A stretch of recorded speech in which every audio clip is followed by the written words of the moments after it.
Olá, você vai acompanhar agora um episódio do videocast Opinião do Especialista, um conteúdo da Academia Digital Einstein. Eu sou a Fernanda Busquem e hoje vamos falar sobre obesidade. Como ajudar o paciente com obesidade no consultório e engajá-lo no tratamento. Para isso, convidamos o Dr. Paulo Rosenbaum, médico endocrinologista do Centro de Obesidade do Hospital Israelita Albert Einstein. Doutor Paulo, muito obrigada pela presença hoje. Obrigado, é um prazer estar aqui colaborando com a Academia Digital Einstein para falar desse tema tão importante. Muito bom. Para iniciar, doutor Paulo, gostaria de fazer uma pergunta sobre o tratamento da obesidade. Qual que é o maior desafio que temos hoje?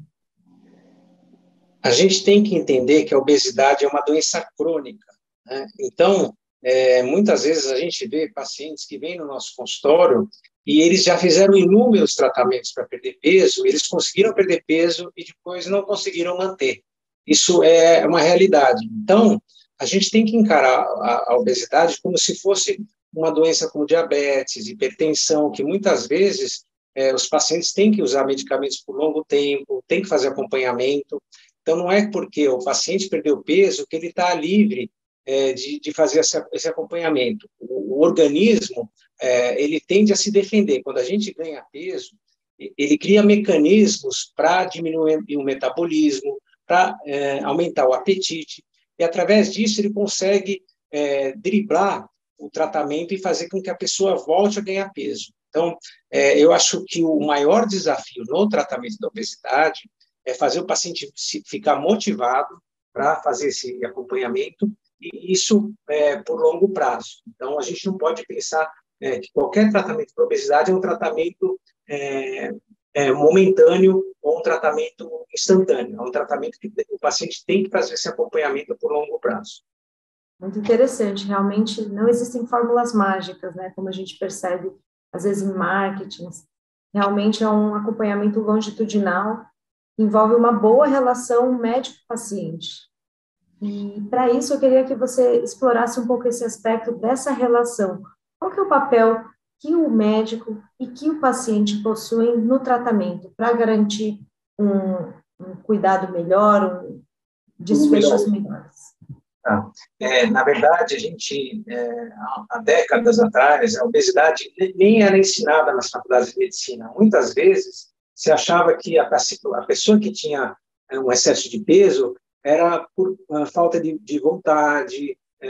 Na verdade, a pessoa não queria realizar um tratamento. Então, isso ficou com um estigma, né, da pessoa com obesidade, de até ter um preconceito dos profissionais de saúde. Hoje, a gente sabe que a pessoa que tem um excesso de peso, ela sofre com uma série de problemas emocionais, problemas relacionados com obesidade, então, doenças que estão associadas com obesidade, e é muito difícil ela conseguir modificar isso. Então, acho que cabe ao médico ou qualquer profissional de saúde acolher essa pessoa e entender e explicar que esse processo não é um processo fácil, é um processo que demanda motivação do paciente, que é o mais importante, mas que a gente está trabalhando como uma equipe. Então, a gente vai, na verdade, apoiar o paciente, explicar quais são as melhores alternativas, encaminhar para nutricionista, para psicólogo, se tiver necessidade, e muitas vezes indicar os melhores remédios, são os tratamentos que a gente usa por um bom tempo para garantir que o paciente consiga ter um bom resultado. E mais que isso, também estabelecer metas, né? Então, muitas vezes a pessoa que tem obesidade, ela procura o médico e ela quer voltar ao peso que ela tinha quando era jovem. Então, quando pesava 30, 40 quilos menos, né? E a gente tem que ser realista. Então, a gente sabe que 5 a 10% da perda de peso para aquela pessoa já vai implicar na melhora da saúde e da qualidade de vida. Então, cabe ao médico não oferecer um tratamento milagroso, mas ser realista e mostrar qual que é a melhor opção e trabalhar junto com o paciente e tentar motivar aquele paciente também a conseguir esse resultado. Então, pelo que você está falando, esse componente multifatorial de compreender a obesidade como uma doença crônica que vai exigir uma equipe multi, né, para conseguir melhor sucesso, é chave tanto na percepção do paciente até dos próprios profissionais de saúde. E nesse ponto, gostaria que você abordasse um pouco quais são esses fatores que geralmente geram mais sucesso no tratamento, seja pelas metas, por um maior acompanhamento, como que você descreve preditores, por exemplo, de um maior sucesso no tratamento? Então, a experiência que a gente tem é o paciente que está motivado, né? Então, se a pessoa, na hora que a gente faz uma consulta, uma entrevista, ela não procura o médico por causa do peso, ela não está preocupada com isso, ou ela muitas vezes ela já tem um preconceito, porque tantas vezes ela foi tão maltratada, ou não acreditaram nela. Então, eu acho que o médico tem que ganhar a confiança da pessoa que está com excesso de peso e mostrar que ele pode trabalhar junto com ela e indicar o melhor tratamento. Então, a motivação, eu acho que acho que o fator principal, né, no tratamento da pessoa com obesidade para conseguir um bom resultado.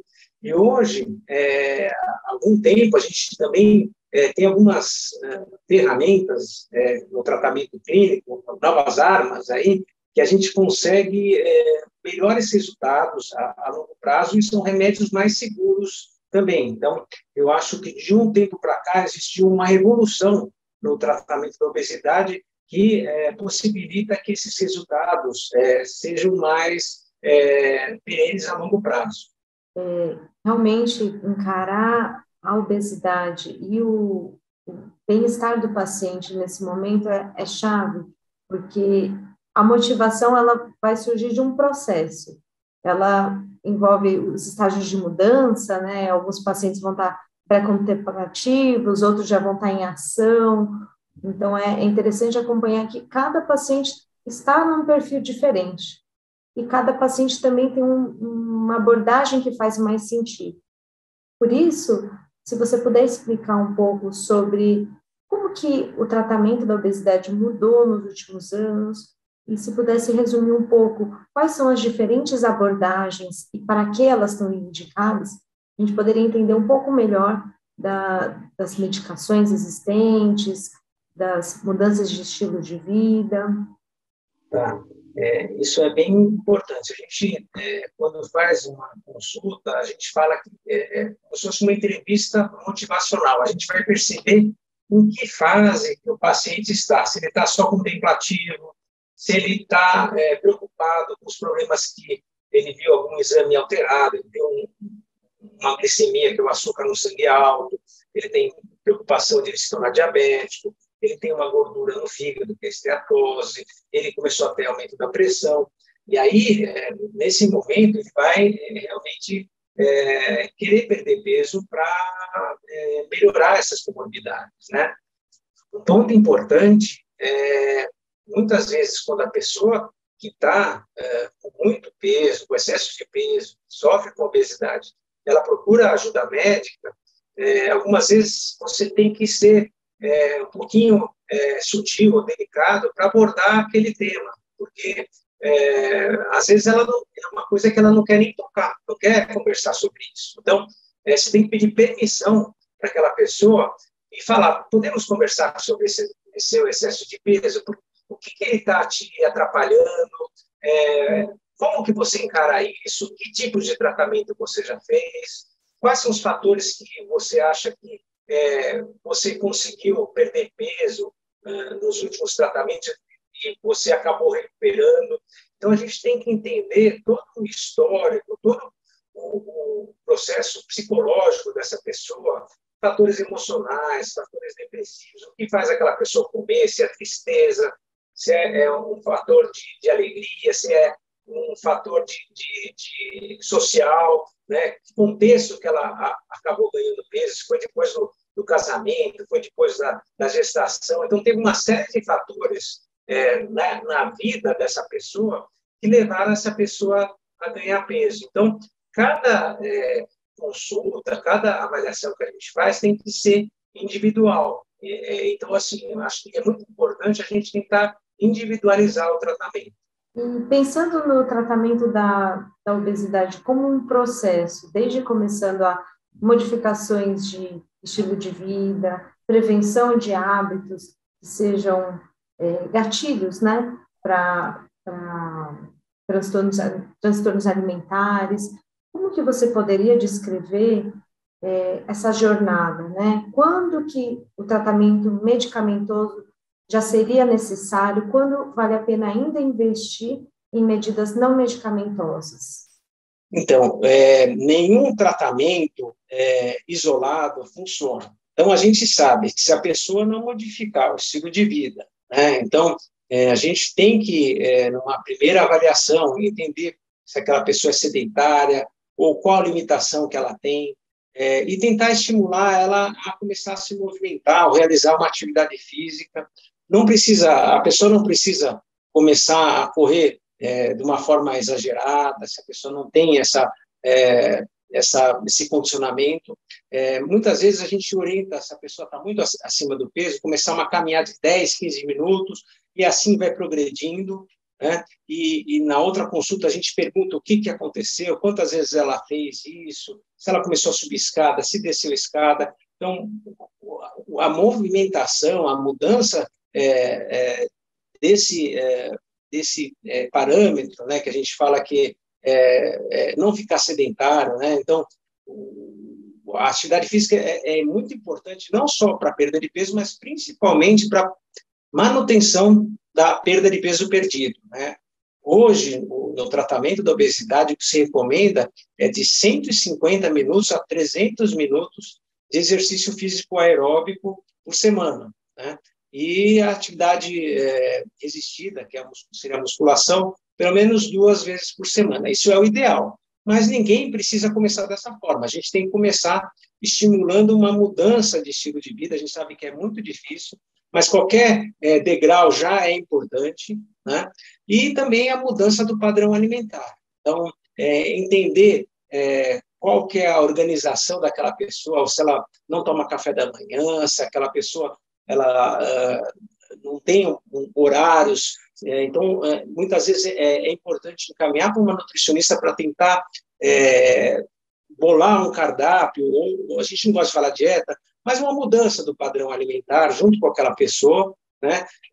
Dietas muito restritivas não funcionam, porque ela pode funcionar para um estímulo, mas para longo prazo, a gente sabe que quando a pessoa volta a se alimentar novamente, muitas vezes ela acaba exagerando. Então, é melhor a gente conseguir uma mudança de padrão alimentar, então, organizar café da manhã, um lanche, almoço, um outro lanche, jantar, na verdade, a nutricionista, eu acho que é fundamental aí, porque ela vai conseguir propor mudanças nesse padrão e dar dicas, né, de como aquela pessoa pode conseguir seguir isso. Assim, é importante falar que essas pessoas têm que ser seguidas também por nutricionista, porque não é só uma avaliação e a pessoa ela modifica sozinha. Ela tem que ver resultado, tem que ser também mudança de padrão alimentar não é uma coisa tão fácil assim, né? E isso junto com o tratamento. Então, a gente não pode falar que só a medicação vai resolver o problema daquela pessoa se ela não modificou todos esses pilares, que é a atividade física e também o padrão alimentar.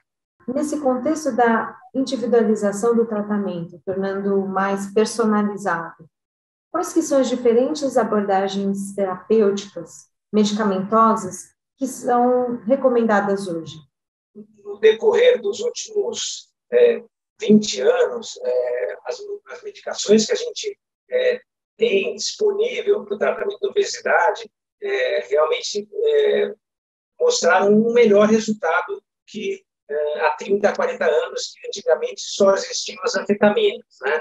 de uns 20 anos para cá, a gente começou a usar outras medicações, como a sibutramina, como o orlistat, e agora, mais recentemente, principalmente nos últimos 5 anos, a gente começou a usar os análogos de GLP-1, que são os remédios que se usavam para o diabetes e essas pessoas começaram a perder peso. O que esses remédios fazem, na verdade, é mandar uma informação para o cérebro, quando o estômago está cheio, de saciedade. Então, as pessoas acabam ficando com muito menos fome, muito menos compulsão, menos vontade de repetir prato, vontade de beliscar.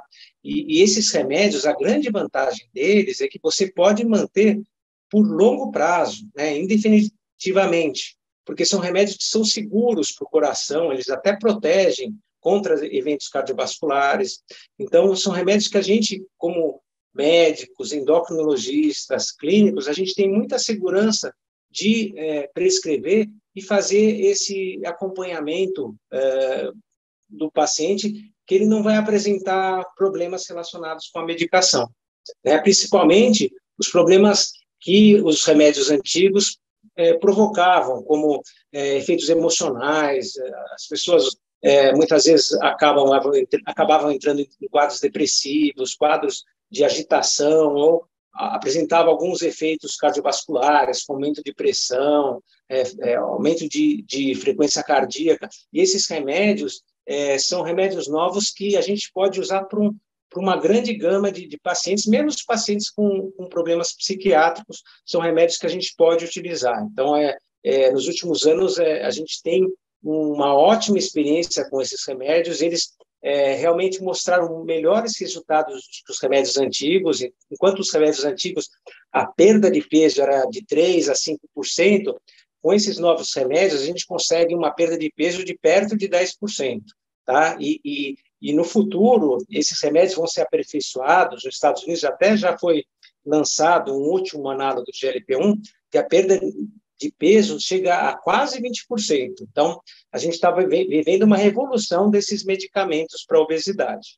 E, além de abordagem medicamentosa, temos também as indicações para cirurgia. Você poderia abordar um pouco sobre esse aspecto? Quais são os casos que existe indicação clínica e em quais casos não vale a pena fazer uma cirurgia bariátrica? A cirurgia bariátrica, ela está indicada principalmente para as pessoas com um excesso de peso muito exagerado. Então, a gente poderia dizer que o IMC, né, que é o peso sobre a altura quadrada, que é como a gente classifica, né, a obesidade, o IMC acima de 35, que é a obesidade grau 2, com comorbidades, então diabéticos, hipertensos, pacientes com apneia do sono, problemas ortopédicos que dificultam a atividade física, a locomoção, está indicado a realização de cirurgia bariátrica, ou mesmo um IMC acima de 40, que é a obesidade grau 3. Então, isso quando o tratamento clínico não funcionou.